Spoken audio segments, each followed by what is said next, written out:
La télévision Caraïbe, chaîne 22 et l'association culturelle Café Philo Haïti vous proposent tous les mercredis 7h PM. Café Philo. Café Philo, c'est une émission de débat, d'échange entre intellectuels, chercheurs, penseurs, opérateurs culturels et artistes de tout horizon. Le temps, l'éducation, l'identité, la morale, la science, la culture, c'est Café Philo tous les mercredis 7h PM sur la chaîne 22. Café Philo et la chaîne 22, pensons mieux, agissons autrement.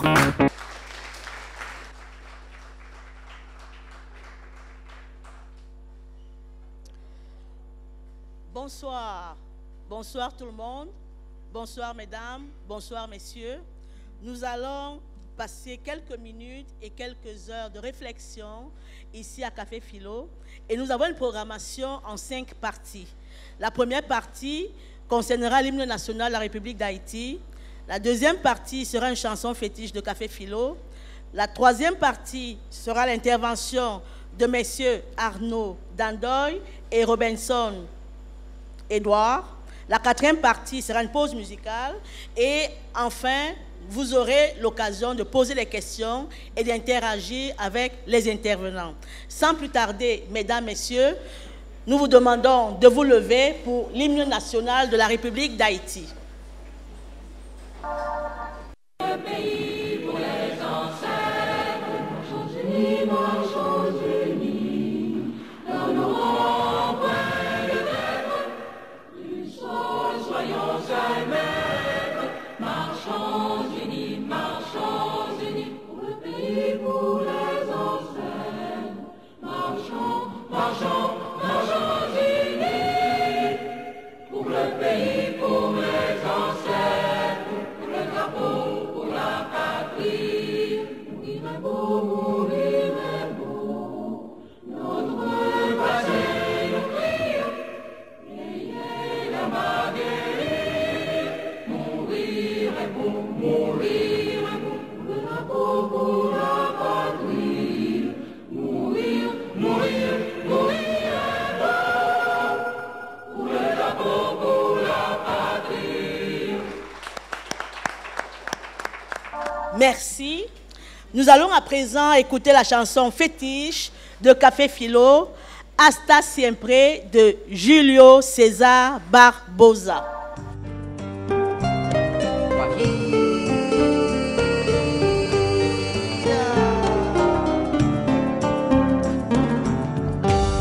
Aprendimos a quererte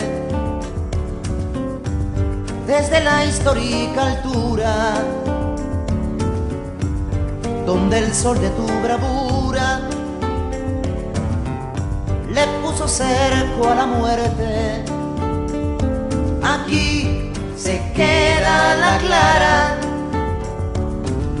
la entrañable transparencia de tu querida presencia, comandante Che Guevara.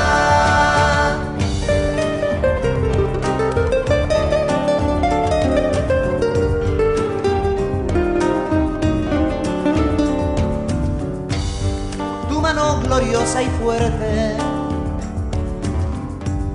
desde la historia dispara, cuando todo Santa Clara se despierta para verte. Aquí se queda la clara,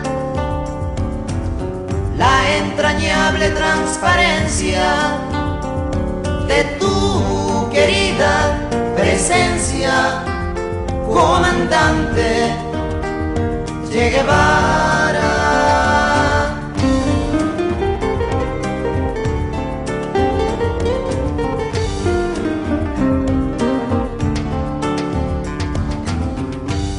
Vienes quemando la brisa con soles de primavera para plantar la bandera con la luz de tu sonrisa. Aquí se queda la clara,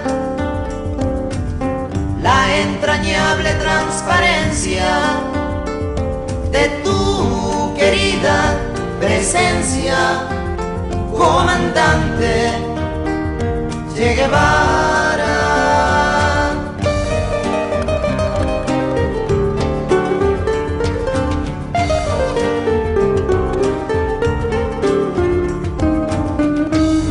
Tu amor revolucionario que conduce a nueva empresa, donde espera la firmeza de tu brazo libertario. Aquí se queda la clara, la entrañable transparencia de tu querida presencia, comandante Che Guevara.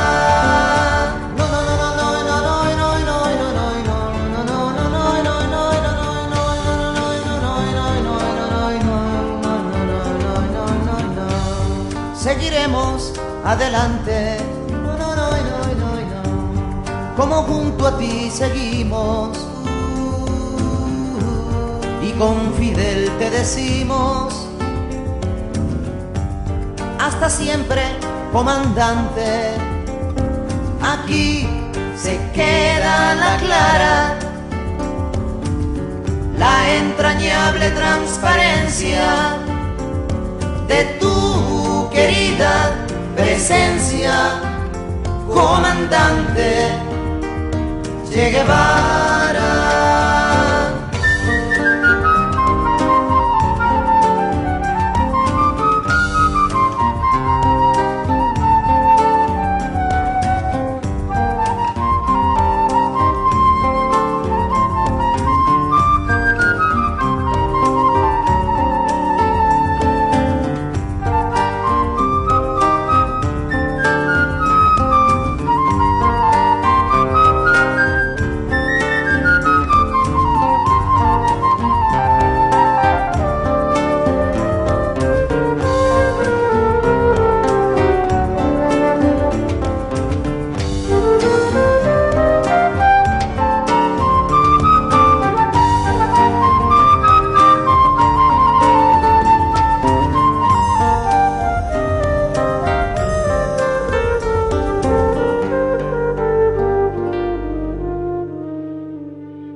Mesdames, Messieurs, nous passons à la deuxième partie de notre soirée, qui sera la projection audiovisuelle de Haïti, The Prison from Hell. Merci beaucoup pour ces images parlantes et qui nous interpellent. Vous savez que le secteur pénitentiaire, les prisons, sont souvent au cœur de la sécurité et de la stabilité de nos pays. Et le partage d'expériences, d'échanges et d'informations sont essentiels pour une synergie d'action, pour le changement, pour améliorer les situations décriées.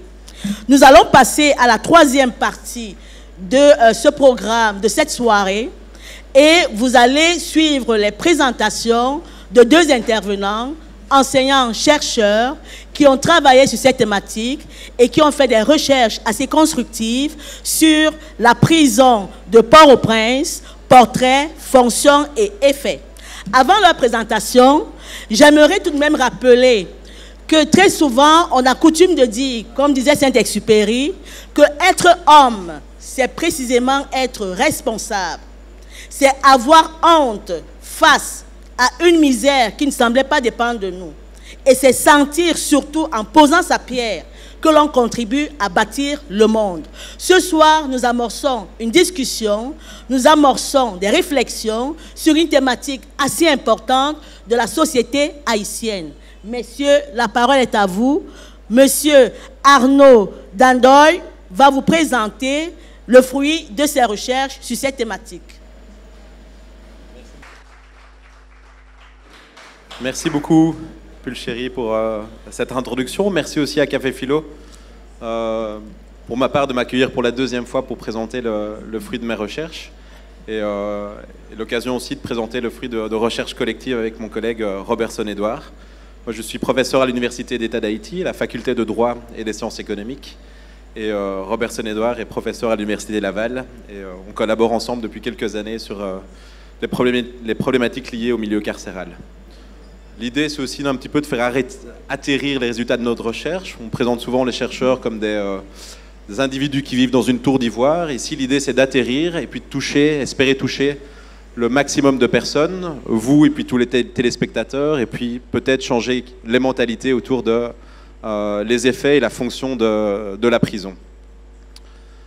Alors, juste pour situer le contexte, dans le contexte dans le cadre duquel cette étude a été réalisée, c'est d'abord celui d'une, et on peut mettre les slides, je dirai à Gaël quand il s'agira de les changer, celui d'abord d'une inflation de la population carcérale. Elle a presque doublé en l'espace d'une dizaine d'années, passant de 5 000 détenus à plus de 11 000 détenus. C'est une situation qui est principalement due par la détention préventive prolongée. On y reviendra aussi.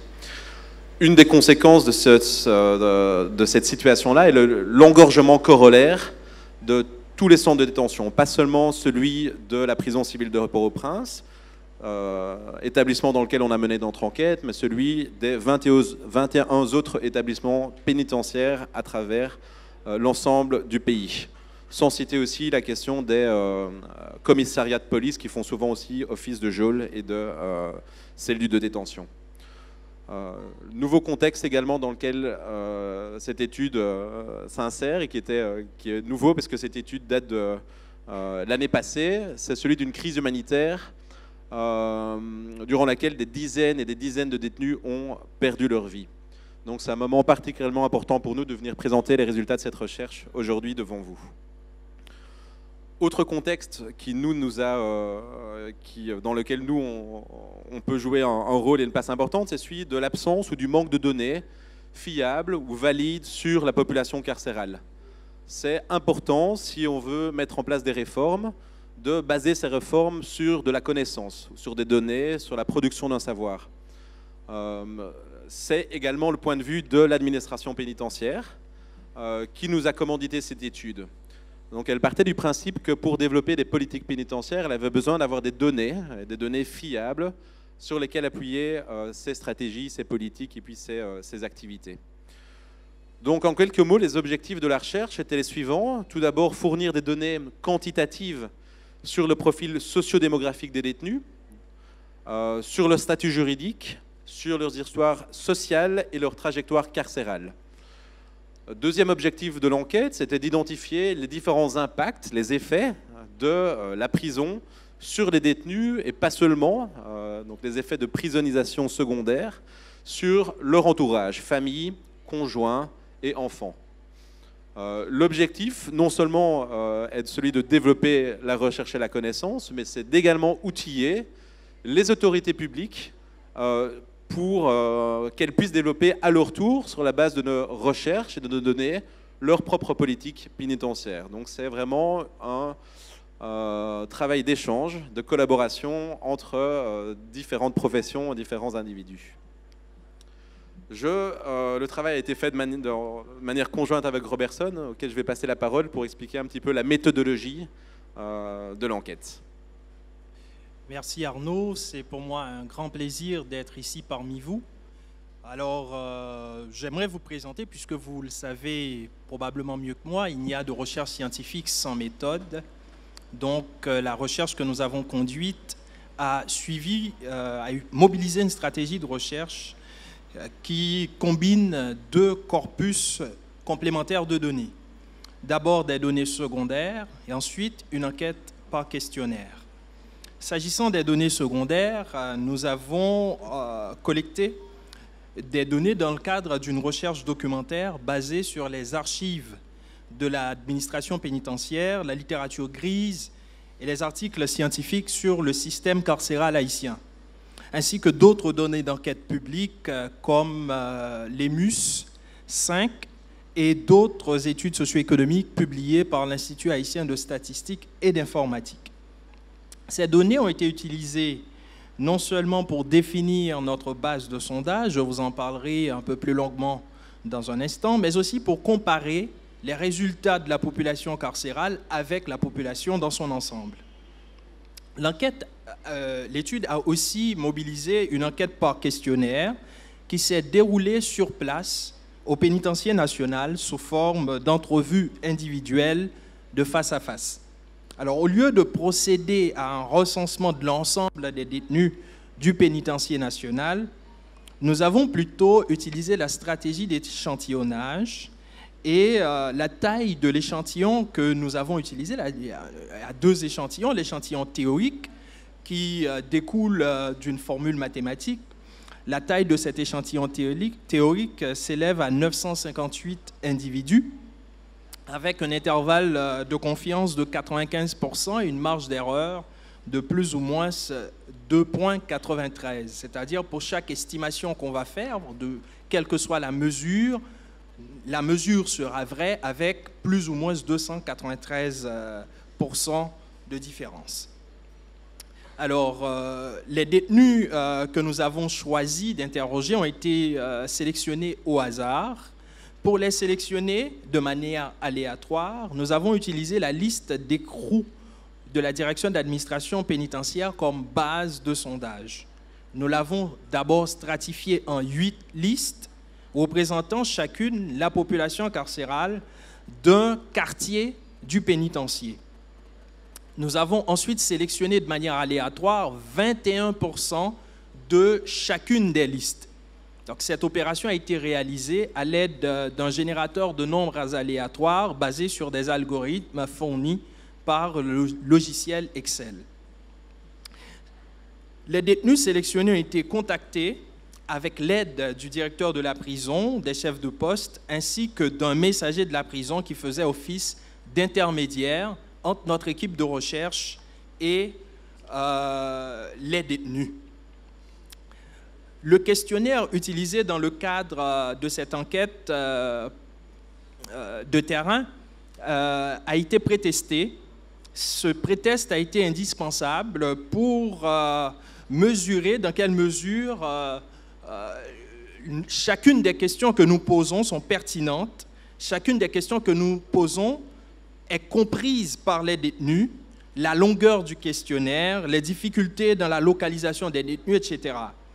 La collecte des données s'est déroulée du 16 juin au 10 août 2016 et les questionnaires ont été traduits en créole et administrés en créole aux détenus. Tout au long de cette recherche, nous avons suivi un protocole éthique strict qui nous permet de préserver la confidentialité des informations personnelles des détenus ainsi que leur anonymat. Donc, la base de données fournie, la base de données générée à l'aide de cette enquête est dénominalisée.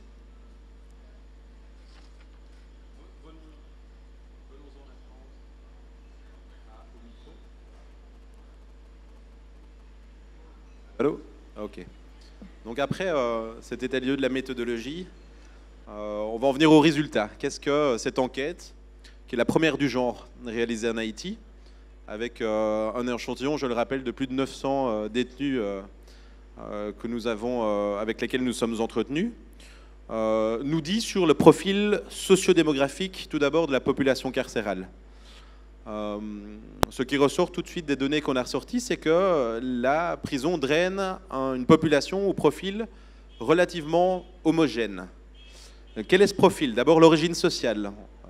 Selon les données récoltées, 54% des détenus sont nés dans le département de l'Ouest.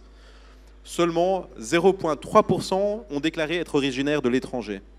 Ce qui, en l'occurrence, est une distinction, une différence massive avec les populations carcérales d'autres pays, en Europe ou en Amérique du Nord. La famille d'origine, 4 détenus sur 5 ont grandi au sein d'une famille dont le principal chef était une femme. Près d'un quart de ces détenus ont également laissé leur domicile parental alors qu'ils étaient mineurs. Résidence, 93% des détenus ont déclaré qu'au moment de leur arrestation, ils vivaient dans le département de l'Ouest. Une autre donnée assez importante, c'est que, toute proportion gardée, bien sûr, sont les hommes qui sont âgés de 25 à 29 ans qui sont les plus susceptibles d'aller en prison. Donc c'est une population, au même titre que la population générale, qui est relativement jeune. Cette classe d'âge est non seulement la plus représentée aux populations au pénitencier national, mais son poids démographique y est 2 fois plus important que dans la population générale. Scolarité. 17% des détenus ont déclaré n'avoir aucune scolarité, contre 19% dans la population générale. Plus de 2 détenus sur 3 ont tout au plus atteint la 9e année fondamentale. Les détenus arrêtent de fréquenter l'école en moyenne à l'âge de 18 ans. D'autres questions, parmi les plus de 300 questions qu'on a pu poser dans le cadre de ce questionnaire, touchent à la situation socio-professionnelle des détenus. Encore une fois, les données nous apprennent que, peut-être de manière contre-intuitive, 70% ont déclaré avoir une profession. Quelque chose qui sera intéressant lorsqu'il s'agira de parler de la question des effets de la prison, notamment sur la situation socio-professionnelle des détenus. 15% d'entre eux l'auraient appris de manière autodidacte, 18% dans une école professionnelle et 15% sur le tas, comme apprenti auprès d'un membre de la parenté.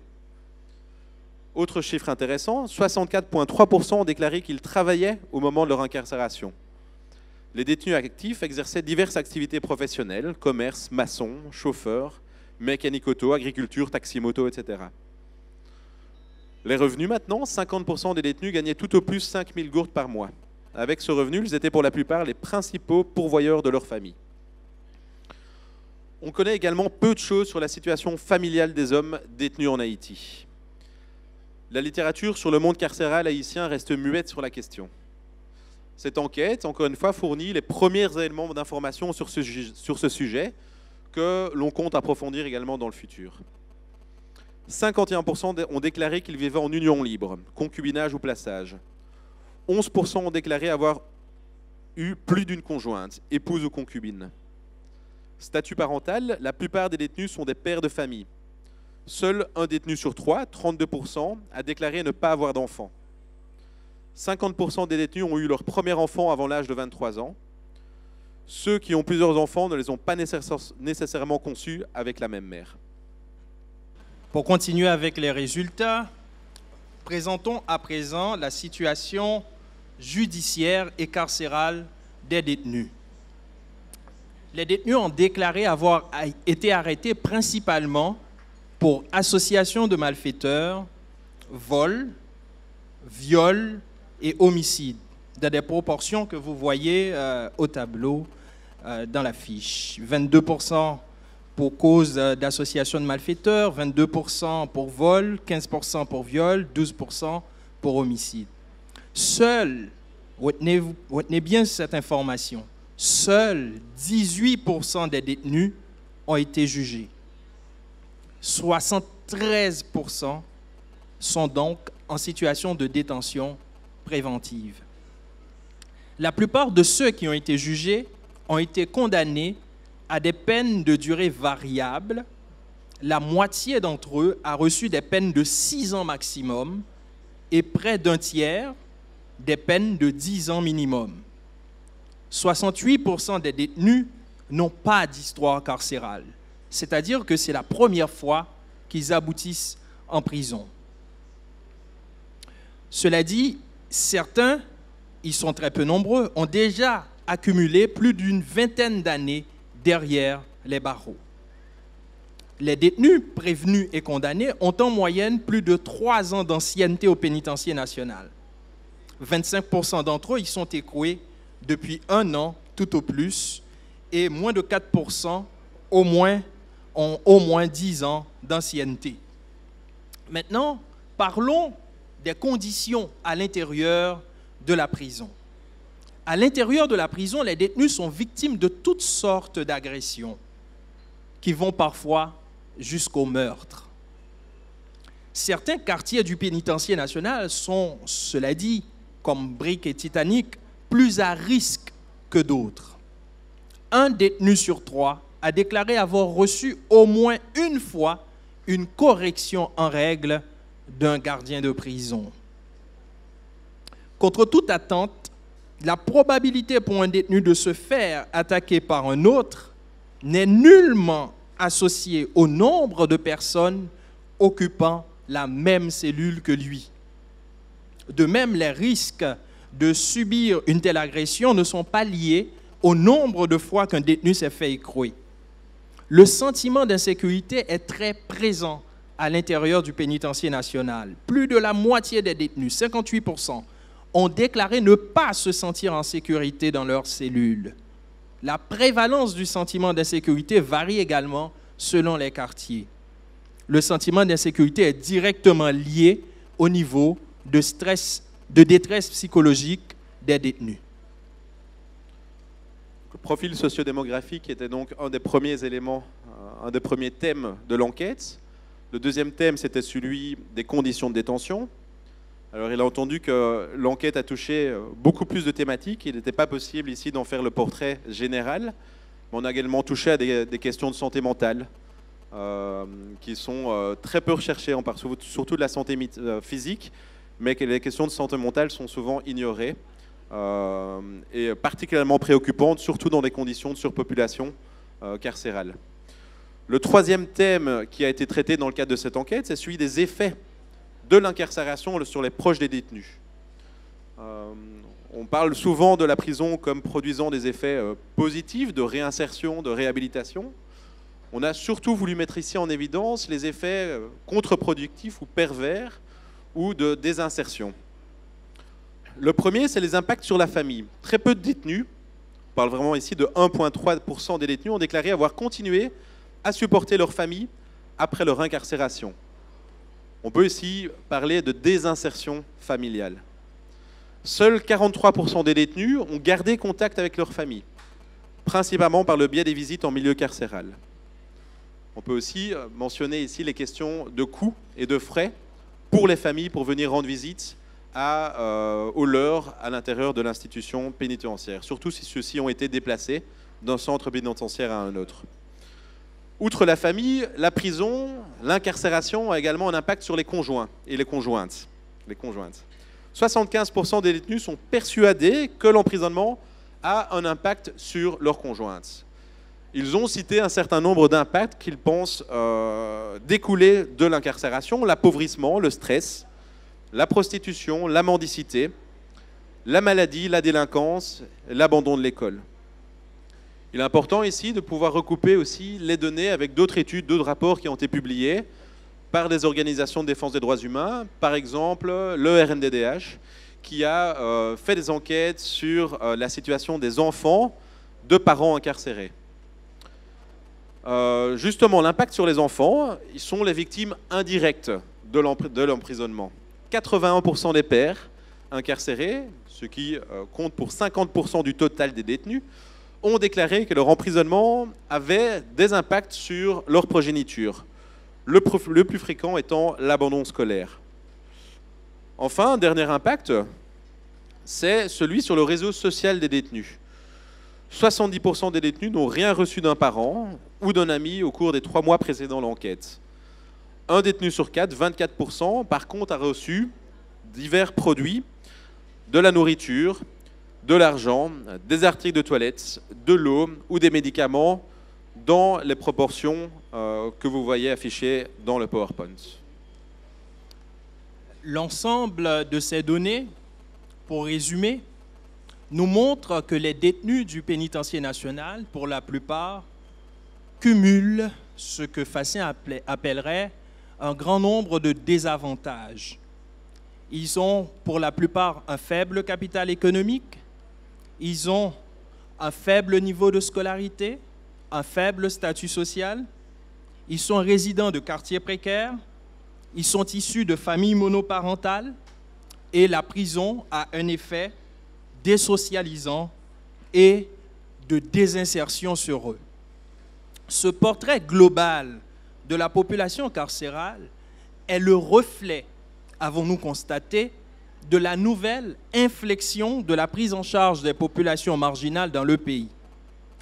Nouvelle inflexion sécuritaire.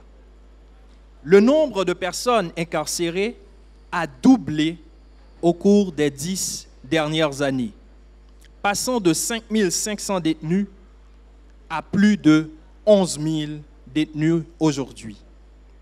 Nonobstant quelques expédients comme des opérations de coups de poing, des grâces présidentielles, et j'en passe, et des évasions, l'accroissement du parc carcéral paraît être, par accroissement du parc carcéral, je veux dire, la multiplication du nombre de prisons dans le pays. On ne fait que construire des prisons pour essayer de répondre au problème de la surpopulation carcérale. Donc, cet accroissement du parc carcéral paraît être la principale réponse des autorités publiques au problème de la surpopulation carcérale.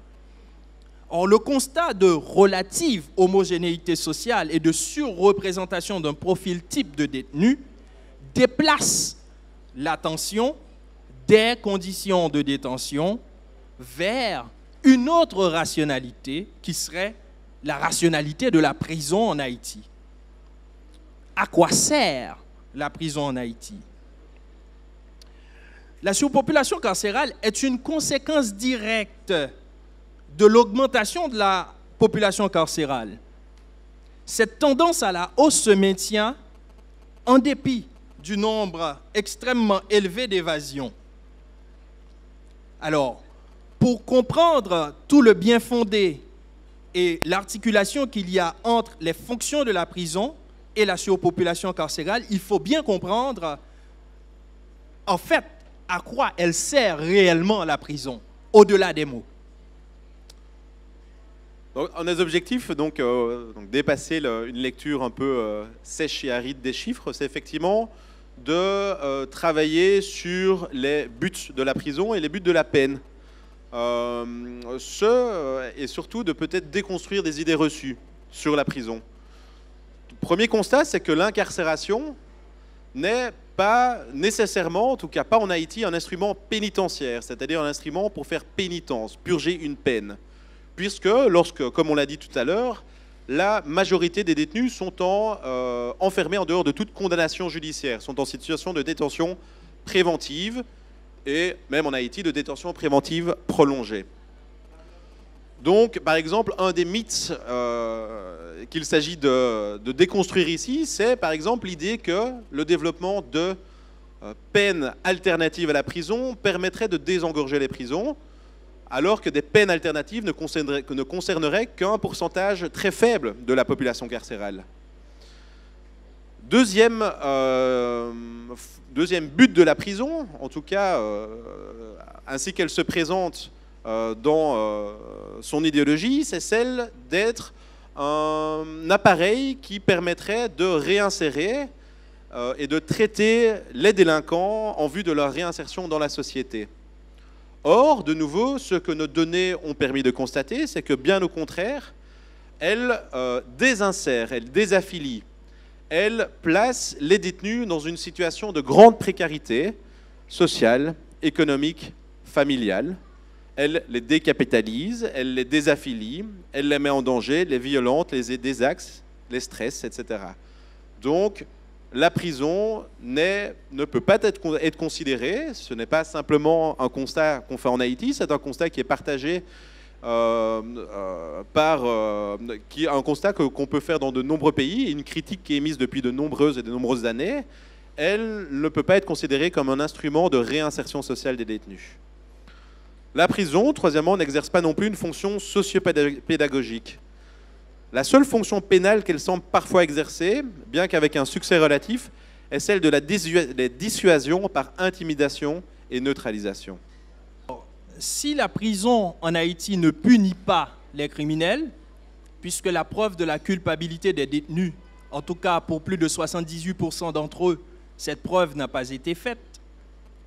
Si la prison désinsère, puisqu'elle arrive à couper les liens familiaux entre les détenus et leurs familles, si la prison ne réhabilite pas, dans la mesure où elle n'arrive pas à remettre le détenu dans une position et une situation qui pourrait lui permettre de redevenir un citoyen à part entière de la République d'Haïti, si la prison ne protège pas la société par son impact sur la criminalité, à quoi donc elle peut bien servir? Les résultats de nos travaux ont montré que la prison semble suivre une autre rationalité, celle d'un dispositif sécuritaire dont la fonction principale est de gérer des populations considérées comme dangereuse pour l'ordre social dominant. La preuve de la culpabilité n'a pas besoin d'être faite. La prison semble jouer également un rôle de dispositif transactionnel, inégalitaire, qui conditionne la vie carcérale, ainsi que la possibilité de s'en extraire. La valeur d'un détenu se mesure à sa capacité marchande et à sa capacité politique de transiger avec les acteurs de l'intérieur et de l'extérieur. La prison semble également jouer un rôle de dispositif disciplinaire pour les populations marginales urbaines, comme une menace permanente sur la tête de tout résident et de tout habitant des quartiers marginalisés. La prison semble jouer le rôle d'un dispositif de prisonnisation secondaire qui étend ses frontières, donc qui étend les barreaux au-delà du pénitencier national, hors des lieux d'enfermement, jusque dans les quartiers où vivaient ces détenus. Enfin, et en guise de conclusion, donc toutes ces données qui ont collectées nous ont permis d'interpréter et d'essayer de comprendre un petit peu comment est-ce que on peut expliquer que la prison accueille un profil de population qui combine des caractéristiques assez homogènes et des caractéristiques que Robertson a expliquées. Population peu scolarisée, population avec un revenu relativement bas, et d'autres caractéristiques. Il y a deux explications possibles. La première, criminologique, consisterait à établir un lien direct entre pauvreté et criminalité. Un lien qui a été déconstruit depuis très longtemps. On sait aussi, par exemple, que ce ne sont pas spécialement les plus pauvres qui sont les plus criminels.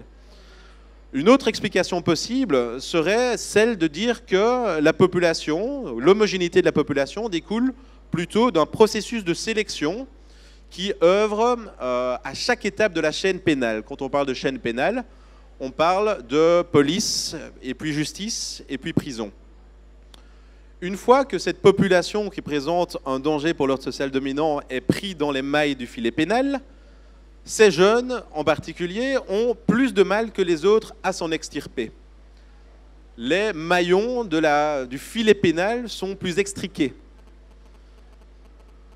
Qui pis est, une fois à l'intérieur de la prison, cette incarcération les maintient dans un état de grande précarité économique, physique et psychologique, ce qui non seulement ne favorise guère leur éventuelle réinsertion dans la société, mais qui ne favorise guère non plus leur défense juridique ou légale et leur possibilité d'avoir des garanties judiciaires. À cet égard, ce rapport, outre l'intérêt d'outiller l'administration pénitentiaire avec des données, vise également à attirer l'attention des pouvoirs publics et de la population sur un traitement qui est différencié, inégalitaire et désocialisant, qui est réservé aux hommes et aux femmes qui composent la population carcérale haïtienne. Merci beaucoup pour votre attention.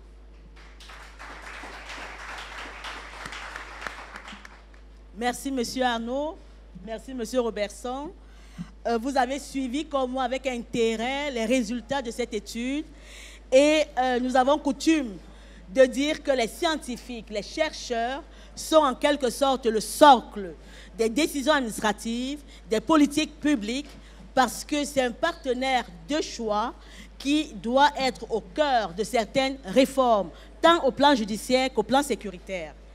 Alors, avant de commencer, j'aime bien ces scientifiques, j'aime bien ces chercheurs et ces penseurs, et je voudrais, comme Terence, dire que je suis homme avec grand H. Et à mon sens, rien de ce qui est humain ne m'est étranger.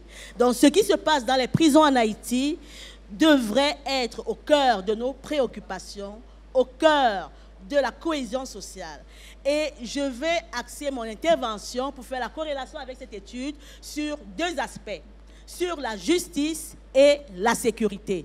Parce que la justice et la sécurité sont deux éléments incontournables et essentiels pour non seulement le vivre ensemble, mais la gouvernance sécuritaire. Justice et sécurité un questionnement, un mariage d'amour ou un mariage de raison. Et je vais axer mon intervention sur 3 aspects bien spécifiques. Et avant mon intervention, je vais revenir sur certains points clés de ces résultats, de cette étude. Le premier aspect qui retient notre attention, c'est le profil socio-économique. Nous avons retenu l'élément familial qui revient très souvent, c'est-à-dire les détenus, très souvent, sont issus de familles monoparentales. Cela doit interpeller les décideurs et interpeller les responsables au plan social. Un autre élément, c'est la jeunesse de cette population carcérale. C'est une population jeune. Donc, c'est une force vive de la République d'Haïti, enfermée dans les prisons, et cela également nous questionne. Un autre élément, c'est la domiciliation de ces détenus.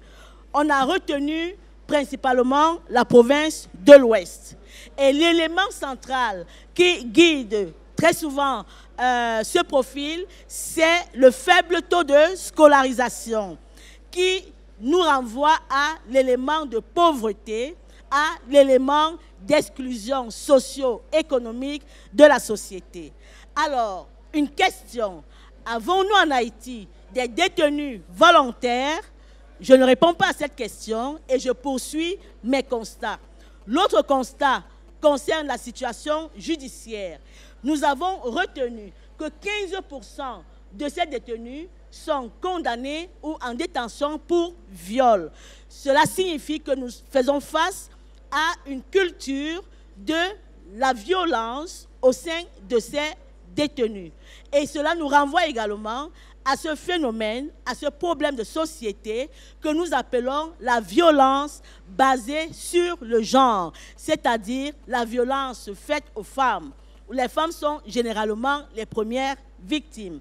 Autre élément, et qui doit interpeller l'ensemble de la population, y compris les décideurs, c'est le pourcentage de détenus jugés. Seulement 18% de détenus sont jugés en Haïti. Cela signifie que 73% sont en détention préventive. Alors, on se questionne sur le rôle de la chaîne pénale. La chaîne pénale, non seulement en amont, mais également en aval. Et un autre élément qui retient notre attention concerne les conditions de détention. Vous savez comme moi que la République d'Haïti s'est engagée au plan international et a signé les conventions essentielles concernant justement le traitement des détenus. Et je me réfère principalement aux règles Mandela, je me réfère à certaines normes comme les règles de Beijing, les règles de Riyad, qui nous permettent non seulement de protéger les mineurs en détention, mais également et surtout de respecter tout ce qui est droits humains dans les établissements pénitentiaires. Et l'élément, enfin, qui nous permet de nous questionner davantage, c'est les effets de l'incarcération sur les familles des détenus. Et vous savez comme moi que la famille en Haïti et dans la plupart des pays est le socle de toute stabilité sociale. La famille, c'est en quelque sorte le pilier de toute cohésion sociale. Et quand on parle de famille, on a à l'idée la femme. Il ne faut pas oublier le rôle central de la femme. Alors, mon questionnement, comme je vous le disais tantôt, va s'articuler sur 3 petits éléments. J'espère que je serai assez brève. Le premier élément, c'est la surpopulation carcérale et la responsabilité de la chaîne pénale.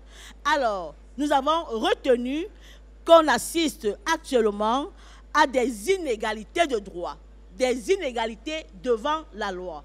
Parce que 18% de détenus jugés, cela nous permet de nous questionner sur justement le rôle que jouent nos tribunaux, le rôle que jouent les personnes chargées d'interpréter et d'appliquer la loi, le rôle que jouent les personnes chargées d'exécuter justement certaines peines. Alors, le constat qu'on peut faire, c'est une culture systémique des inégalités au plan structurel. Et là, on se questionne, c'est au plan judiciaire, au plan pénal. Et je pense que cet élément constituera une réflexion importante dans les futures politiques et les futures lois dans le milieu carcéral en Haïti. La deuxième interrogation, le deuxième point, concerne la réinsertion des détenus. Quand on est en prison, nous n'allons pas passer notre vie en prison, sauf contraire à la décision de justice qui nous met dans cette condition. Alors, il faut penser que ces personnes reviendront dans leur famille, ces personnes reviendront dans la société et pensons à l'élément réinsertion. Réinsertion pour une stabilité durable. Alors, je me questionne et je pose la question à nos chercheurs. Avez-vous constaté un fossé et une réponse inadéquate des autorités haïtiennes pour l'équilibre social et la préservation de la structure familiale s'agissant des détenus? Et nous savons très bien que la famille est un élément indissociable et déterminant dans la réforme du secteur de la sécurité dans son ensemble. Et je vous rappelle que l'aspect carcéral et l'administration pénitentiaire est un élément central et important du secteur de la sécurité. C'est un élément dont il faut tenir compte dans tout ce qui est politique, tout ce qui est réflexion sécuritaire pour le développement. C'est très important cet aspect réinsertion. Et quand on parle réinsertion, je me permets d'avoir un regard à ces femmes détenues à cabaret. Certaines sont détenues sans jugement. Certaines sont détenues sans passer devant un juge, sans avoir le soutien d'un avocat. Alors, on essaie d'interpeller les décideurs au plan national sur justement l'accès à la justice et l'assistance légale. C'est important. On l'a vu, l'élément pauvreté. On l'a vu, l'élément exclu de la société au plan économique. Donc, l'assistance légale est un élément clé pour rétablir ces inégalités de droit et ces inégalités devant la loi. Le troisième élément, ma dernière interrogation, concerne justement les inégalités de droit. Et parlant des inégalités de droit, il y a un élément important qui est le genre. On a fait cette étude au pénitencier national à Port-au-Prince, mais je me questionne également sur l'impact de la détention sur les femmes. Et on a coutume de dire en Haïti que la femme, c'est le pilier de la famille. La femme, c'est le poteau de la famille. Alors, c'est une évidence actuellement que cette dimension genre devra être mise en œuvre pour améliorer et parfaire notre système pénitentiaire. Alors, je fais un parallèle avec ces inégalités de droit et les discriminations, pas seulement faites aux femmes, mais les discriminations vécues par les personnes en détention. Alors, je voudrais avoir une pensée particulière pour ces filles mineures, pour ces garçons mineurs. Au Sermicole, on a récemment fêté la journée nationale de l'enfant haïtien, de l'enfant en Haïti. C'était dimanche dernier. Et au Sermicole, il a été révélé que plusieurs mineurs en détention au Sermicole n'avaient pas de jugement. Et à mon sens, c'est également une violation des droits de l'enfant. Donc, vous voyez que l'aspect carcéral et l'aspect sécuritaire a une corrélation certaine avec tout ce qui est normes juridiques, tout ce qui est loi et tout ce qui est engagement et cadre normatif. Alors, messieurs les chercheurs, je vous pose une dernière question. Est-ce que vous avez... Après la pause musicale. Après la pause musicale, certainement. Donc, je pose une question. Ça permettra de réfléchir pendant cette pause musicale. Est-ce que vous pensez qu'en Haïti, la prison a non seulement un effet sécuritaire, mais un effet social permettant plus tard une réinsertion pour un développement? C'est une toute petite question, pas complexe. J'ai été assez brève, j'espère. Et comme on dit souvent, il faut joindre l'utile à l'agréable. nous allons faire une pause musicale parce que de temps en temps, il faut que les ménages puissent également être aérés par l'ambiance musicale. Alors, nous passons à la 4e partie de notre programme, qui est cette pause musicale de Grand Dosier Blaze One. Merci. Mesdames, Messieurs, s'il vous plaît, nous passons à la dernière phase de notre intervention. C'est la phase des questions. Et nous souhaiterons que les personnes qui vont intervenir puissent poser leurs questions de façon précise et surtout concise.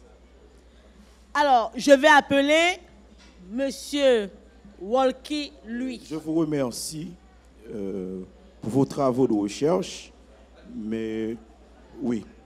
Le constat que je fais, c'est que vous avez fait un diagnostic. Vous avez identifié pas mal de problèmes au niveau, c'est-à-dire vous avez identifié les différents problèmes, mais vous n'avez pas donné une réponse scientifique. C'est-à-dire vous avez fait une radiographie de manière scientifique, vous avez identifié les éléments de problème, mais vous n'avez pas donné une réponse scientifique. C'est-à-dire, nous aimerions avoir une réponse scientifique. Qu'est-ce qu'on devrait faire pour l'amélioration de la chaîne pénale, c'est-à-dire de la chaîne carcérale en Haïti? Le deuxième volet de ma question, je vais rapidement. Le deuxième volet de ma question, vous n'avez pas identifié le problème économique, parce que quand on parle des droits humains, ce n'est pas seulement la première génération des droits de l'homme, les droits civils et politiques, mais il y a aussi la deuxième génération des droits de l'homme, la question des droits socio-économiques et culturels. Moi, il y a une relation chaîne carcérale, où il y a une relation prison et économie, c'est-à-dire les prisonniers et le statut, ou du moins la situation économique de ces prisonniers. Nous aimerions avoir un élément de réponse sur cette question, à savoir la deuxième génération des droits de l'homme, c'est-à-dire le traitement social et économique des prisonniers en Haïti. Merci, M. Walkie, pour votre intervention. Nous appelons le deuxième participant, M. Henri Robert Jean. S'il vous plaît, votre question. Bonsoir tout le monde. Je remercie les intervenants et Madame la modératrice pour la justesse et la pertinence de leurs propos dans le cadre de cette enquête. Je voudrais savoir, puisque c'est une enquête qui date d'une année, je voudrais savoir si dans votre recherche, vous avez cherché à savoir si ce centre carcéral de Port-au-Prince a déjà été totalement vidé de son contenu. Deuxièmement, l'inadéquation du comportement des autorités haïtiennes dans la distribution de la justice peut-elle être assimilée à une sorte de complicité, une sorte de complot, où la détention préventive prolongée serait perçue comme une sorte de séquestration à but lucratif? Et si oui, eh bien, au lieu de se faire arrêter ou bien de mourir, que choisir? Merci. Merci, M. Henri. Alors, la troisième question, nous appelons M. Saint-Amour Fritzman, s'il vous plaît. Bonsoir à tous, à toutes. Merci de m'avoir accepté aujourd'hui. Et je remercie précisément aussi les intervenants qui viennent aussi donner aussi leurs idéaux à propos aussi de la justice, la condition judiciaire aussi en Haïti.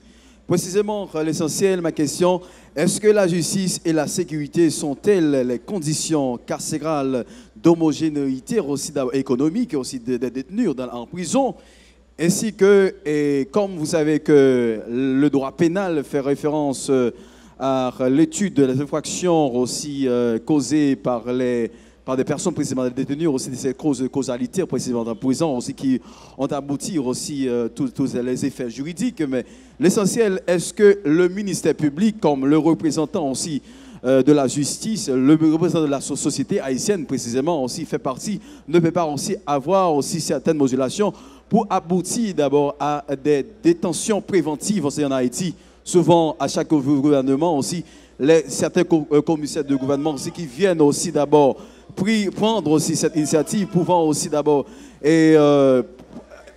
marcher aussi avec la question aussi et détention préventive et aussi d'abord aussi prolongée.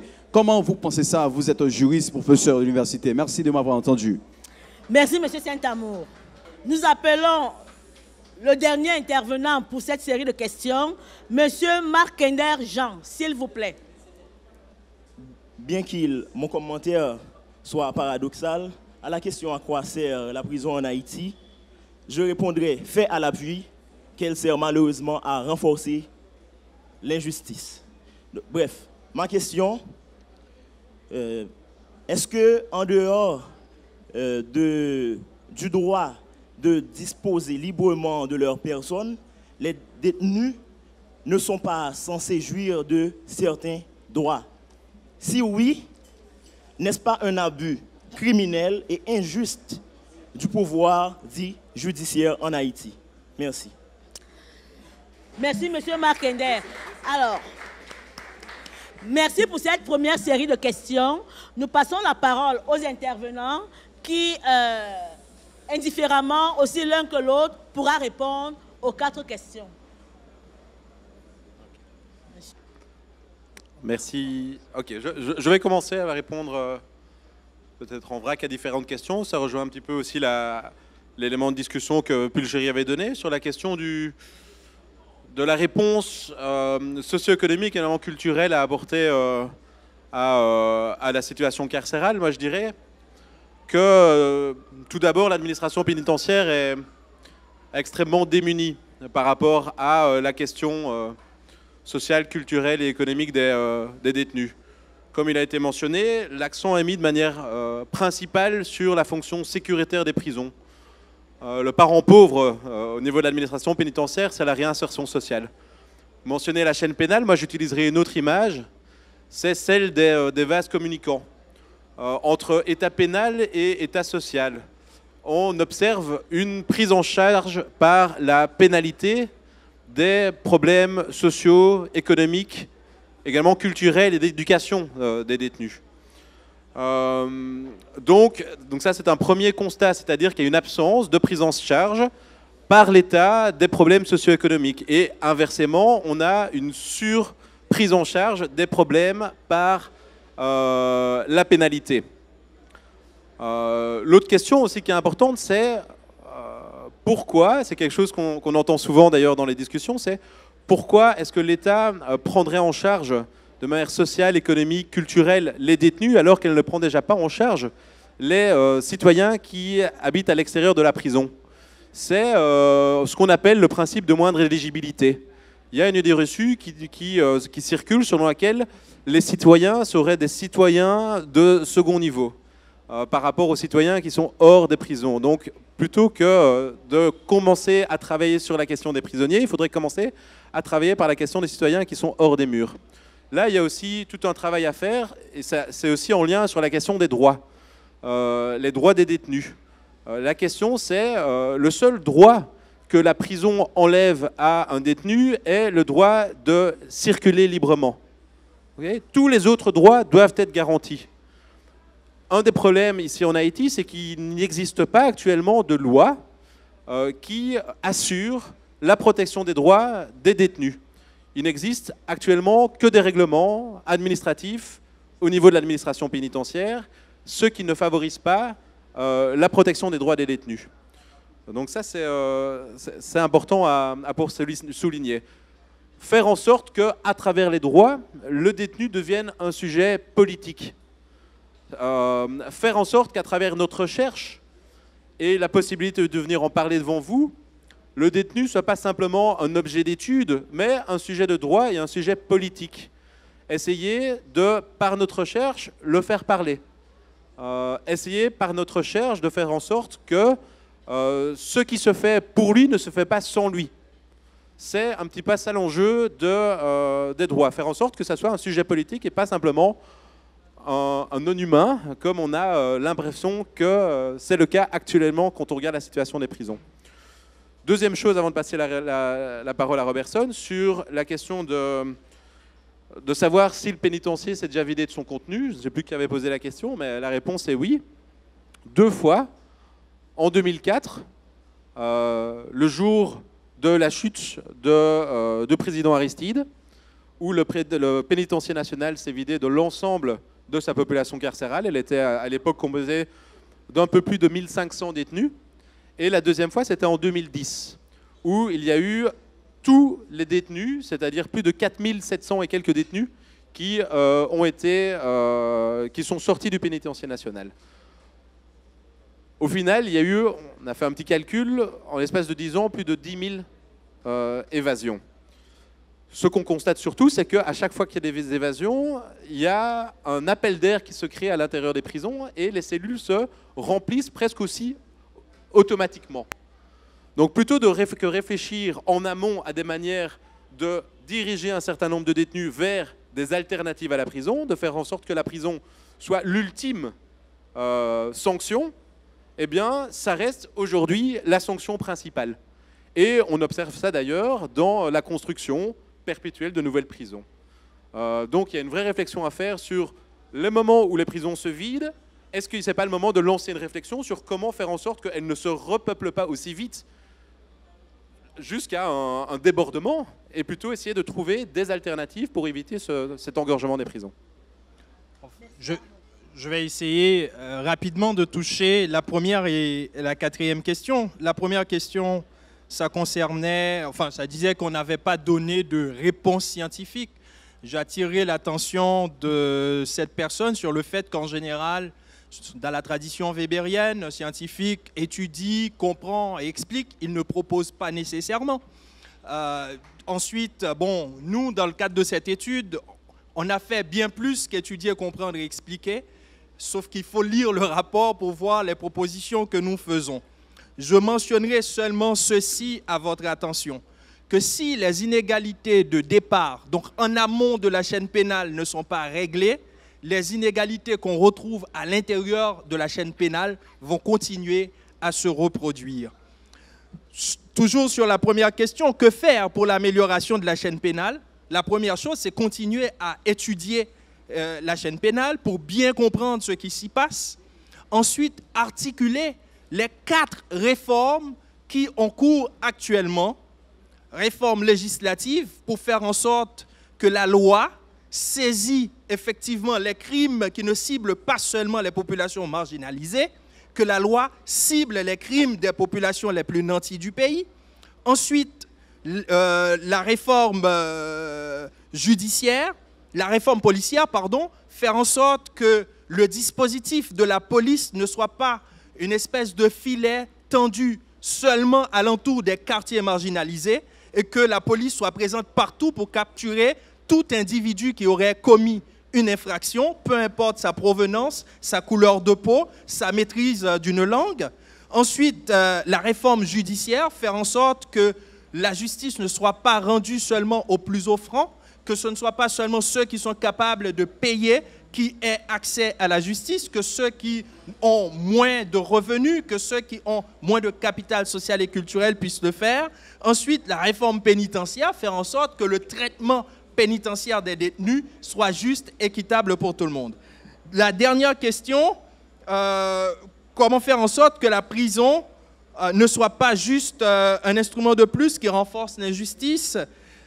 Comment faire en sorte qu'on respecte les droits des détenus, que la justice, enfin que le système judiciaire ne continue pas son cours d'abus à l'endroit des moins favorisés du pays. Alors pour cela, j'interrogerai la notion de justice pour savoir est-ce que vous parlez de la justice d'un point de vue moral ou de la justice d'un point de vue juridique. Et la réponse, selon l'angle de vue que l'on adopte, n'est pas la même. Merci Robertson pour ces explications. Avant, il faut les applaudir, merci. Avant de passer à la deuxième série de questions, j'aimerais juste apporter une précision sur les droits humains. Parce que vous savez, quand on parle du système carcéral, quand on parle des conditions de détention des détenus, cela nous renvoie nécessairement aux droits humains. Et qui dit droits humains, dit droits économiques et sociaux et droits civils et politiques. C'est très important. Et dans mon propos, je vous ai parlé des engagements internationaux signés par la République, pris par la République d'Haïti, en signant ces conventions internationales qui font office qui ont force de loi au plan interne. Alors, quand on parle des droits économiques et sociaux, quand on parle des droits humains en général, cela nous renvoie aux 3 R, c'est-à-dire la réforme sociale, la réforme structurelle, qui a un impact au plan politique, une volonté, un leadership politique, et ce qu'on appelle enfin la réforme économique pour un vivre ensemble inclusif au plan économique. C'est la précision que je voulais apporter avant de passer à la deuxième série de questions. Alors, la deuxième série de questions aura 3 intervenants. Nous appelons sans plus tarder Cordeline, excusez-moi, Naolil. Je tiens à féliciter les intervenants. Ma question s'adresse à Robinson étant qu'haïtien. Robinson, est-ce que durant Ketoua, ou pas de joindre des détenus qui te disent mais pour qui est-ce travail? D'accord? Donc, maintenant, je vais faire une réaction. La réalité de la société haïtienne me donne une compréhension propre à la détention préventive prolongée. Selon moi, elle est une philosophie aloufa gringosier qui avale les droits des citoyens. Est-ce que selon vous, donc je parle aux intervenants, est-ce que selon vous, la détention préventive prolongée dans les prisons ne sera pas une stratégie permettant la protection de certains dignitaires qui sont parfois des auteurs intellectuels de certains criminels? C'est ma question. Alors, le deuxième intervenant, nous appelons Monsieur Taberneau, lui jeune, s'il vous plaît. Bon, je remercie les intervenants pour cette prise de parole que je trouve formidable de toute façon. Cependant, j'ai eu une inquiétude par rapport à la démarche de votre conférence ce soir. Vous n'avez pas impliqué l'État dans la détention préventive prolongée. Pourquoi? C'est parce que l'État, conçu comme régulateur du système, c'est l'État qui devrait agir en interpellant l'appareil judiciaire. Et dans cette condition, il faut dire très bien que l'État haïtien est inefficace. C'est-à-dire que l'État ne peut en aucun cas intervenir, même dans la vie de la population. Est-ce que vous croyez que la présence de l'État haïtien sera capable de diminuer ou bien d'agir sur la prévention, sur cette thématique que vous avez traitée ce soir? Merci beaucoup. Merci, M. Taberneau, pour cette précision. Alors, le troisième intervenant, s'il vous plaît, Wikip Luzakim Fell. Bonsoir tout le monde. Encore une fois, je dis merci à vous. Et ma question a deux volets, comme c'est une seule question. Et normalement, ce travail-là que vous venez de réaliser, c'est pour qui exactement? Et pour qui vous avez réalisé ce travail? Et moi, ce qui me touche dans ce travail, c'est lorsque vous parlez directement de la majorité des personnes, on trouve que ce sont des enfants, des personnes monoparentales. Et ça me touche beaucoup. Et normalement, vous dites que l'incarcération, ça se trouve entre la justice et le service policier. Normalement, et la justice, normalement, est assise sur les lois. les lois qui se sont rédigées ou ratifiées par le Parlement. Et est-ce qu'on pose cette question et pour trouver une solution afin de résoudre diminuer le nombre d'enfants monoparentaux en Haïti ou même pour donner justice à ces enfants monoparentaux. Et pour finir, moi j'aimerais ajouter ça, même quand il y a beaucoup d'enfants monoparentaux en Haïti qui n'ont pas de recours, surtout pour trouver leur père, moi je vais seulement ajouter ça. C'est que ce n'est pas le milieu où la situation dans laquelle on évolue qui détermine notre avenir, mais ce sont les actions et les décisions prises par ces personnes qui déterminent leur avenir. S'il y a des enfants monoparentaux, essayez de poser des actions qui vont nous permettre de changer notre destin. Merci. Alors, ce que j'aimerais vous demander ce soir, et ce qui m'interpelle, c'est parce que vous avez parlé des revenus mensuels et des individus trouvés dans la prison civile de Port-au-Prince. Et leur revenu était à environ 5 000 gourdes, 90 $ américains environ par mois. Alors, ce sont des familles qui vivent à environ 3 $ et moins de 3 $ américains par mois. Eh bien, je pense qu'il y a encore des détenus qui ne sont pas encore en prison. Les détenus dans les industries. Comment est-ce que vous avez pensé cela? Parce que ce sont des gens qui touchent moins de 100 $ américains le mois. Est-ce que ce ne sont pas des détenus? Même si ces gens ne sont pas encore en prison. Est-ce que ce ne sont pas les patrons qui créent cette situation afin que les gens puissent aller en prison? Merci bien. Bon, j'y vais franco. La première question m'a été adressée. Alors, vous me permettrez de m'exprimer dans ma langue vernaculaire puisque la question était formulée en créole. Zanmim, non. Je ne vais pas aller en prison pour me demander mon nom pour qui est-ce le travail.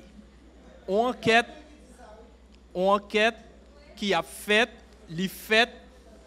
pour qu'elle joue une réponse à la question que lui posée. Nous avons des questions que nous avons posées. Ce n'est pas eux qui te ba nous information en désordre.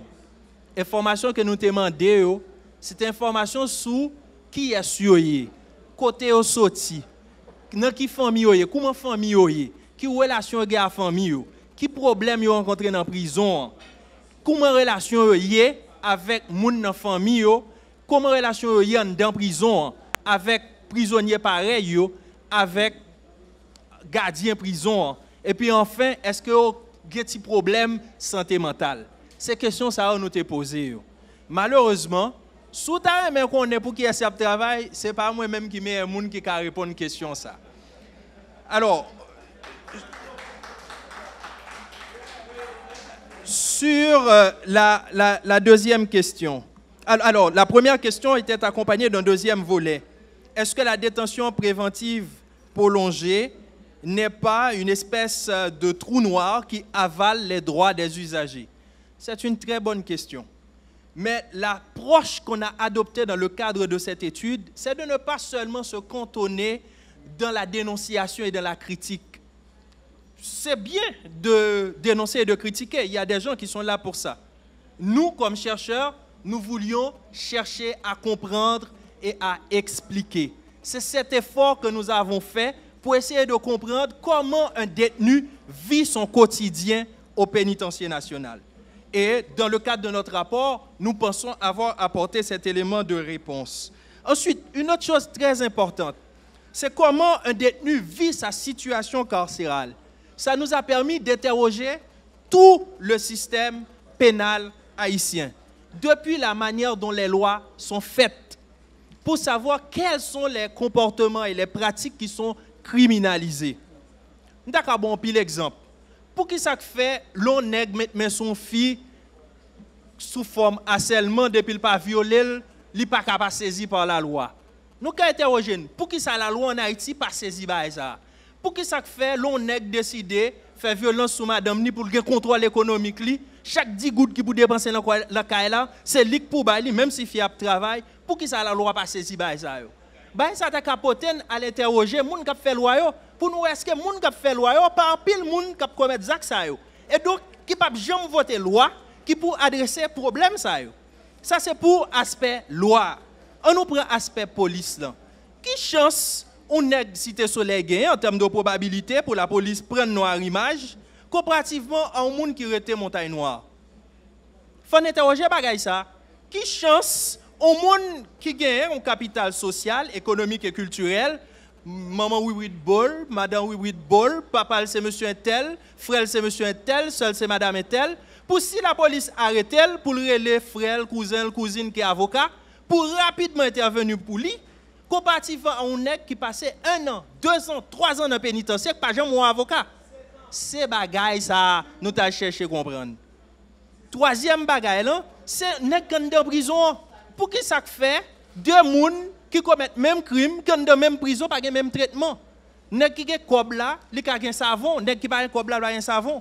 Nèg qui est cob là, il a recevoir ti cantine chaque jour parce qu'elle a un roulement le café. Un nèg qui pas un cob là, il pas recevoir cantine pal. C'est bagaille ça nous doit chercher comprendre. Ensemble de cumul de désavantages, ça va permettre que nous comprenions. Ça nous dit dans le documentaire. L'enfer prisonnier à vivre leur pas de moyens et que sont dans prison. Je passe la parole aux autres. Merci Robinson. Arnaud, s'il vous plaît. Moi, je répondrai sur la partie détention préventive et sur le rôle de l'État. Je rappellerai quelque chose que j'ai dit pendant la présentation, mais qui me paraît important de souligner par rapport à la situation catastrophique qu'on retrouve dans les prisons haïtiennes aujourd'hui. Il y a une réforme pénale qui est en cours et à travers laquelle a émergé 2 avant-projets de code, un de code pénal et l'autre de procédure pénale. Dans le projet de code pénal est prévu des peines alternatives à la prison, qui sont effectivement des modes intéressants pour désengorger les prisons. On parle par exemple de la surveillance électronique. On parle par exemple des travaux d'intérêt généraux. On parle par exemple des jours amendes, qui seraient liés aussi aux revenus des détenus. Le problème, de nouveau, lorsqu'on regarde la réalité carcérale haïtienne, c'est que ces peines alternatives ne toucheraient qu'un nombre minime de détenus. 17% dans le cadre du pénitencier national. Ce qui ne bouleverserait pas fondamentalement la question de la surpopulation carcérale. Par contre, dans ces réformes, on ne retrouve aucune alternative à la détention préventive, qui existe pourtant en amont et en aval de la procédure pénale. On peut penser que certains détenus en détention préventive qui ont passé X années en détention préventive soient automatiquement mis dehors. Ou que lorsqu'on arrive à un taux d'accueil des capacités pénitentiaires maximum, eh ben, on n'accepte plus de détenus préventifs. Ce sont des initiatives qui ont été mises en place dans d'autres pays et qui auraient mérite d'être explorées ici. L'autre chose très importante, c'est qu'on a tendance ici à recourir de manière presque automatique à la détention préventive. Or, si on regarde également dans les statistiques qu'on a données, la majorité des détenus sont incarcérés pour des délits mineurs. Des délits qui ne justifient pas une mise en détention préventive, qui est justifiée par des critères bien précis. Un risque pour la sécurité publique, un risque d'altérer avec les éléments de preuve ou un risque d'évasion. Encore une fois, et je vais être bref aussi, je reviens à un autre élément, on peut se demander à quel niveau la détention préventive ne participe pas du dispositif transactionnel. De quelle manière est-ce que la détention préventive n'a pas un intérêt économique pour certains acteurs de la chaîne pénale. Et là, on pourrait avoir ici une réflexion intéressante sur les fonctions de la prison et sur les fonctions, pas seulement sociopolitiques, mais économiques de la détention préventive en Haïti. Merci Arnaud, merci Robertson, merci à l'assistance. Et je dirais tout simplement que c'est important de s'impliquer, c'est important l'implication citoyenne, c'est important d'être participant et d'être présent à ces réformes sociales, structurelles, carcérales en Haïti. Et comme disait quelqu'un, ces petits pas sur la lune étaient des grands pas pour l'humanité. Nous souhaitons que cette discussion et que cette amorce de réflexion soit des socles pour les projets et les réformes futures au plan carcéral en Haïti. Je vous remercie pour cette soirée. Je vous remercie pour cette participation. Merci Robertson. Merci Arnaud. Merci à toutes les personnes qui ont soutenu et qui ont permis que cette soirée puisse avoir lieu. Merci à Café Philo et merci à vous tous. Je vous dis merci et bonne soirée.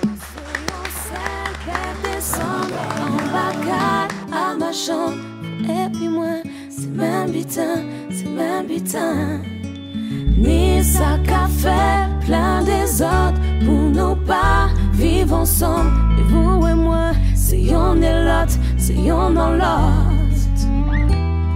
Mais la toute butin brûlée, faut non fin calculer, faut yo apprendre peser. C'est qui bon ça y mauvais. Mais t'es en liberté, j'apprends ton résilier, j'apprends ton espérer. Haïti chérie,